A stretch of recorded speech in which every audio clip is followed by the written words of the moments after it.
everyone, welcome back to my YouTube channel. I am Chandni Sahu. Today I am going to start 7th chapter of EVS, that is the World of Plants Adaptation from class 4th. So in this chapter we will study about what is the meaning of adaptation and habitat and type of plant and meaning of transpiration. So let's start the chapter. Have you wondered how the plant around survive even when weather change or there is difference in soil? आपको जान करके बड़ा आश्चर्य होगा कि हमारे अर्थ में जिस तरीके से वेदर जो है वो चेंज होता है और हर जगह पे अलग अलग सॉइल होती है, तो जो प्लांट है वो किस तरीके से सर्वाइव करते होंगे. Why can't we find the same type of plant and trees everywhere?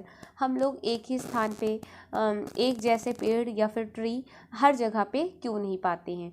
This lesson will help you understand how plants have stayed alive since the birth of the earth. तो इस chapter में हम लोग ये पढ़ेंगे कि किस तरीके से जो प्लांट होते हैं वो अपने अर्थ में बर्थ से लेकर के काफ़ी टाइम तक जिंदा रहते हैं. Meaning of adaptation. The word adaptation means the ability to change in order to suit the environment. देखिए जो adaptation का मीनिंग है उसका मतलब होता है कि हमारे इन्वायरमेंट के अकॉर्डिंग अपने आप को चेंज करने की एबिलिटी को डेवलप करना. We do not find the same plant in hilly region as we would in a coastal areas. This is because a coconut palm needs humid and warm climate to grow, whereas a pine tree needs cold and hilly region to grow in. तो देखिए हम लोग एक ही स्थान पे अलग अलग plant क्यों नहीं पाते हैं, क्योंकि कुछ ट्री जो होते हैं वो हिली रीजन पे होते हैं, कुछ कोस्टल एरियाज पे होते हैं. यही कारण है कि जो कोकोनट का फॉर्म का ट्री होता है उसको ह्यूमिड एवं वार्म क्लाइमेट की ज़रूरत होती है, और वहीं हम पाइन ट्री की बात करें तो वो कोल्ड और हिली रीजन पे ग्रो करता है. Meaning of habitat. The natural environment in which any living thing, plant, human or animal grow and thrives is called its habitat. देखिए कोई पर्टिकुलर इन्वायरमेंट पे कोई भी लिविंग थिंग्स, चाहे वो प्लांट हो, ह्यूमन हो या फिर एनिमल हो, वो वहाँ पे रहने मतलब वहाँ पे उस इन्वायरमेंट के हिसाब से रहने के लिए सुटेबल हो जाता है, ग्रो करता है, तो इसको हम लोग हैबिटाट बोलते हैं. अब देखिए नेक्स्ट हम लोग देखेंगे टाइप्स ऑफ प्लांट एडाप्टेशन. तो टेरेस्ट्रियल्स एंड एक्वेटिक 2 कैटेगरी होती हैं. तो टेरेस्ट्रियल पे हम लोग देखेंगे फर्स्ट होता है desert area, plain, hills, coastal areas, grassland and marshy region. Aquatic में हम लोग देखेंगे algae, fixed plant, floating plant and under water plant. Terrestrial plant. These are found on land in the form of trees, plant, herbs, shrub and bushes. तो देखिए ये जो plant होते हैं वो लैंड पे पाए जाते हैं. ये या तो ट्री या फिर प्लांट, हर्ब, श्रब या फिर बुशेस के फॉर्म पे पाए जाते हैं. Such plants have a habitat which depend largely on weather or soil found in a region. तो ये ऐसे प्लांट है जो कि मतलब वेदर और सॉइल जहाँ पे होते हैं ऐसे जगह पे रहने के लिए हैबिटाट हो जाती हैं. फिर है plant in desert.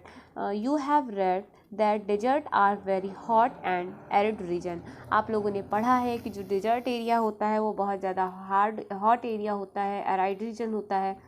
This is because these region do not receive ample rain water. क्योंकि यहाँ पे ये एक ऐसा रीजन होता है जहाँ पे प्रॉपरली रेन वाटर रिसीव नहीं हो पाती है. The plants have thick skin instead of leaves which hold water. The root is spread deep and wide under the earth in search of underground water. A common example of such plant is a cactus. तो देखिए ये जो plant होते हैं इनमें जो leaf होती है वो चौड़ी होती है, थिक होती है, और वो अपने में वाटर को होल्ड करके रख सकती है. और इसकी जो रूट्स होती हैं वो काफ़ी ज़्यादा गहरी होती हैं, फैली होती है अर्थ पे, जिससे अंडरग्राउंड वाटर को वो एब्जॉर्ब करती है. इसका एग्जाम्पल है cactus.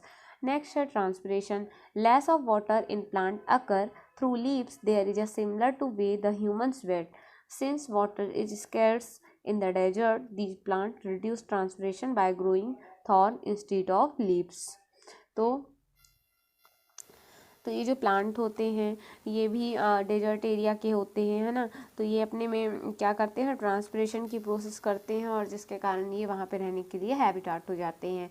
Plants in grassland, short bushes and grasses are found in this region due to low rainfall. तो देखिए ये एक ऐसा एरिया होता है जहाँ पे बारिश बहुत कम होती है, जिसके वजह से यहाँ पे छोटी मोटी बुशेस, ग्रासेस ये सब ही पाई जाती है इस रीजन में। An example is the savannah grassland found in Africa, savannah grassland found in Africa where only grasses grow and very few trees are found। तो देखिए एग्जाम्पल जो है वो अफ्रीका पे जो सवाना ग्रासलैंड है वो एग्जाम्पल है, क्योंकि ये एक ऐसा रीजन है जहाँ पे बहुत कम ही ट्री होते हैं और छोटी मोटी ग्रासेस ही होती हैं, ज़्यादा यहाँ पे ट्रीज नहीं होते हैं। Plant in Merseyland, the heavy rainfall in such region make the soil dense, sticky and wet। तो देखिए ये ऐसे रीजन होते हैं जहाँ पे हैवी रेनफॉल होती है। हैवी रेनफॉल होने की वजह से यहाँ का जो एरिया है काफ़ी ज़्यादा वेट होता है, स्टिकी होता है। Due to this plant grow root above the ground because they would not get air otherwise. तो ये ऐसे जो प्लांट होते हैं ये ग्राउंड के ऊपर ही ग्रो करते हैं। These are called aerial roots. तो इनकी जो रूट होती है वो क्या कहलाती है, एरियल रूट कहलाती है। And they grow from branches the help of the plant to breathe, for example banyan tree and also mangrove found in Sundarban region of the West Bengal. तो देखिए ये ऐसे ये इसके जो एग्जाम्पल हैं, सुंदरबन हो गया, वहाँ पे पाए जाते हैं मैंग्रोव ट्री या फिर बैनियान ट्री जो है वो इसके एग्जाम्पल हैं। मतलब ये ऐसे ट्रीज होते हैं जो कि ग्राउंड के ऊपर ही इनकी रूट होती है, रूट्स जो होती है वो ग्राउंड के ऊपर होती है। नेक्स्ट है plant in hill. Plants here do not have a rounded canopy or top instead they are pointed with sloping branches. The leaves are pointed like needles. The pointed needle, the triangular shape of the tree, help them to absorb maximum sunlight. Sloping branches help the snow to slide all off easily. These trees grow cone shaped flowers which are like wood and so they are called conifers. तो देखिए ये ऐसे area होते हैं, मतलब hilly area पे किस तरह से प्लांट जो हैं वो डेवलप होते हैं। तो यहाँ की जो प्लांट होते हैं उनकी जो लीव्स होती है ना वो काफ़ी ज़्यादा पॉइंटेड होती हैं लाइक निडल। तो इनका ऐसा शेप क्यों होता है, जिससे ये देखिए हिली एरिया है तो यहाँ पे सनलाइट इतनी जल्दी नहीं हो पाती है, तो इसलिए इनका जो नोक शेप होता है ना तो इसकी वजह से ये सनलाइट को अपने में एब्जॉर्ब कर लेती है। और यदि इस पर स्नो वगैरह भी पड़ता है, क्योंकि हिली एरिया है वहाँ स्नो भी पड़ेगा, तो स्नो वगैरह पड़ता है तो आसानी से ही पत्तियाँ जो उसकी नुकीली होती हैं इसकी वजह से आसानी से जो स्नो है वो गिर जाती है।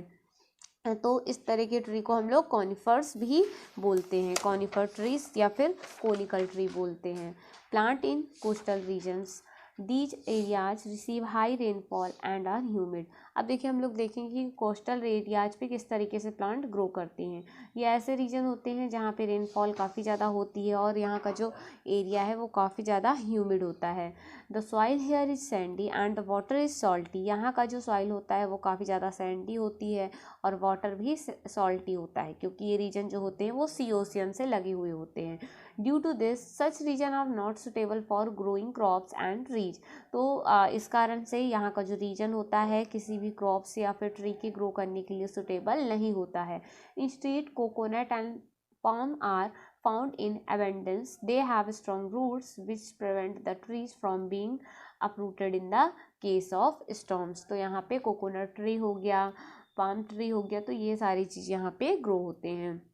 नेक्स्ट हम लोग पढ़ेंगे एक्वेटिक प्लांट के बारे में, क्योंकि अभी तो हम लोग पढ़ रहे थे टेरेस्ट्रियल प्लांट के बारे में, अब हम लोग एक्वेटिक प्लांट के बारे में देखेंगे। The name aqua in Latin means water. तो देखिए एक्वा का मतलब क्या होता है, एक्वा एक लैटिन वर्ड है जिसका मतलब होता है water. You guessed it right, these are plant that grow in water. Water bodies such as pond, lake, ocean are the natural habitat of such plant. तो देखिए ये कैसे प्लांट होते हैं जो कि वाटर पे ही ग्रो करते हैं। अब देखिए वाटर बॉडी जैसे पॉन्ड हो गया, लेक्स हो गया, ओशियन हो गया, तो यहाँ के जो प्लांट हैं वो वहीं पर रहने के लिए हैबिटेट हो जाते हैं। ट्रू फ्लोटिंग प्लांट्स, अब हम लोग कुछ फ्लोटिंग प्लांट के बारे में पढ़ेंगे। These plants have leaves which float on the surface and their root are not attached under water.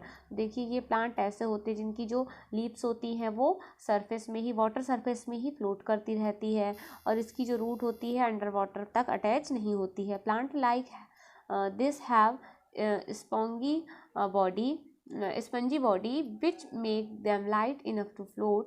Mosquito ferns and duckweed are example of true floating plants. Mosquito fern और duckweed जो है वो floating plant के example होते हैं। Next है algae.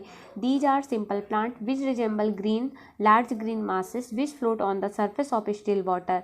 एक ऐसे प्लांट होते हैं ये जो कि ग्रीन कलर के लंबे से दिखाई देते हैं और ये वाटर बॉडी पे ही होते हैं, in pond and lake particularly. Sometime they are found under water as well. तो कभी कभी ये जो प्लांट होते हैं वो अंडर वाटर के अंदर भी पाए जाते हैं, मतलब अंडर वाटर होते हैं। एल्गाई में बी लाइट और डार्क ग्रीन, ब्राउन और रेड इन कलर। तो एल्गाई जो होते हैं वो लाइट कलर भी हो सकते हैं, फिर डार्क ग्रीन, ब्राउन या फिर रेड कलर के भी हो सकते हैं। The algae are the important source of food for small fish. जो एल्गाई होते हैं वो स्मॉल, जो पॉन्ड में लेक में जो स्मॉल फिश होती हैं उनके food of source of food माने जाते हैं, मतलब जो फिशेस वगैरह हैं वो इसी से ही अपना फूड लेती हैं। They are found in evidence on the our planet. तो ये जो है हमारे प्लानट पे बहुत कम होते हैं and are therefore an important source of oxygen. और ये हमारे लिए मतलब एक अच्छे खासे इम्पॉर्टेंट सोर्स ऑक्सीजन के सोर्स माने जाते हैं। नेक्स्ट है under water plant. The stem of these plant are delicate and easily bend with the flow of water current। तो देखिए जब पानी की धारा बहती है तो ये ऐसे पेड़ होते हैं जिनकी स्टेम जो है वो ईजिली बेंड की जा सकती है जब वाटर करंट फ्लो होता है। To prevent breakage such plant use the carbon dioxide release by other living creature in the water to breathe. तो देखिए ये ऐसे प्लांट होते हैं जो कि कार्बन डाइऑक्साइड को क्या करते हैं, लेते हैं, जो कि वाटर बॉडी के अंदर जितने भी क्रिएचर रहते हैं वो कार्बन डाइऑक्साइड को रिलीज करते हैं, तो ये इसको ब्रीदिंग में लेते हैं। The leaves of such plant do not have stomata, instead there are pore in the stem which help in breathing. तो इस प्लांट के लीव्स में स्टोमेटा नहीं होते हैं बल्कि इनके स्टेम पे छोटे छोटे से पोर्स होते हैं जो कि इनकी ब्रीदिंग पे हेल्प करते हैं। Plant like hydrilla and tape grass remove impurity from water and keep the habitat clean for water animal. तो देखिए इसका एग्जाम्पल हो गया हाइड्रिला, हो गया टेप ग्रास, हो गया। तो ये सब क्या करते हैं, वाटर से इम्प्योरिटी को रिमूव करने का काम करते हैं। नेक्स्ट है fixed plant.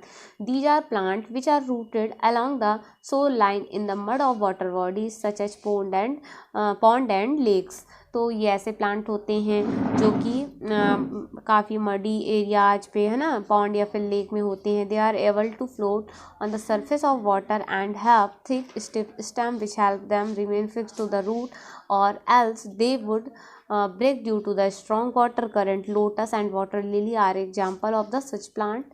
They have flat, broad and waxy leaves which help in photosynthesis। तो देखिए इसके एग्जाम्पल जो हो गए वो लोटस हो गया, वाटर लिली हो गया। ये ऐसे प्लांट्स होते हैं जो कि जिनकी लीव्स काफ़ी ज़्यादा वैक्सी होती है, फ्लैट होती है या फिर ब्रॉड होती है, जो कि इनको फोटोसिंथेसिस पे हेल्प करते हैं। तो इस तरीके से हमारा ये जो चैप्टर है वो कंप्लीट हुआ। आई होप आपको चैप्टर समझ में आया होगा। चैप्टर समझ में आया हो तो प्लीज़ वीडियो को लाइक करें और अपने फ्रेंड्स के साथ भी शेयर करें। Thank you so much.